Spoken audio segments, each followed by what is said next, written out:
Hi friends, welcome back to our channel. మీరు నా channel first time చూసినట్లయితే subscribe చేయండి, అలాగే పక్కనున్న బెల్ ఐకాన్ని క్లిక్ చేయండి. ఈరోజు మేము గొల్లపూడిలో ఉన్న హోల్సేల్ మార్కెట్కి వెళ్తున్నామండి. ఎండాకాలం వచ్చేసింది కదండి, మరి పచ్చళ్ళు పట్టుకోవాలి కదా. పచ్చళ్ళు పట్టాలంటే కారం కావాలి కదండి. కారం కోసం మేము గొల్లపూడి ఉన్న హోల్సేల్ మార్కెట్కి వచ్చాము. మా మావయ్యకి ఏదో తెలిసిన షాపు ఉందంటే ఈసారి అందుకని ఇక్కడికి వచ్చాము. మేము ప్రతిసారి 1 టౌన్ వెళ్తాము, అక్కడే తీసుకుంటాము. ఈ షాప్స్లో నుంచేనండి చిన్న చిన్న షాప్స్ వారు హోల్సేల్గా తీసుకెళ్ళి రీటైల్కి అమ్ముకుంటారు. ఇక్కడ చాలా షాప్స్ ఉన్నాయి.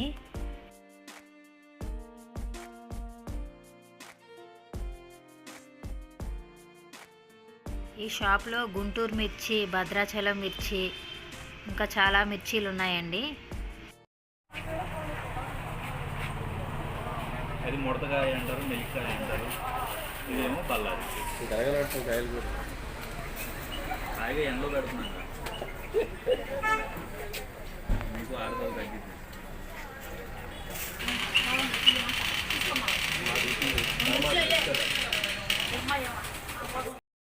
షాప్కి మా ఇద్దరు మావయ్యలును, మా అమ్మ, మా అమ్మమ్మ, నేను వెళ్ళామండి.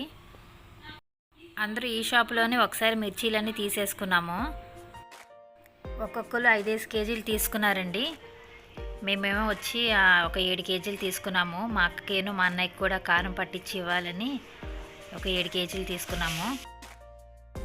కూరలో కారానికి విడిగాను, అలాగే పచ్చడి కారానికి విడిగా తీసుకున్నాము. గుంటూరు మిర్చీను ఇంకా భద్రాచలం మిర్చీలు తీసుకున్నాం. ఈ ఎండాకాలంలోనే మిరపకాయలు ఎండేస్తే బాగా ఎండుతాయండి. ఈ మిరపకాయలతో పాటు కూర కారానికి కావాల్సిన దినుసులు కూడా ఇక్కడ తీసేసుకున్నామండి.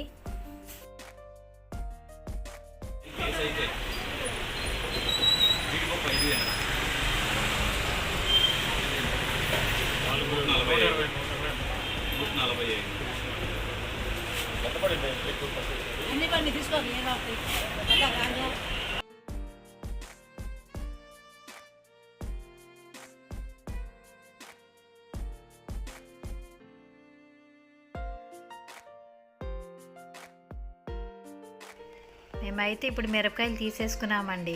మరి మీరెప్పుడు తీసుకుంటారు? ఇంకా ఆలస్యం ఎందుకు, ఎండాకాలం వచ్చేసింది కదా, మీరు కూడా మిరపకాయలు తీసుకుని ఆడించుకోండి. ఈ వీడియో మీకు నచ్చినట్లయితే లైక్ చేయండి, ప్లీజ్ సబ్స్క్రైబ్ చేయండి. Thank you for watching this video. Bye bye.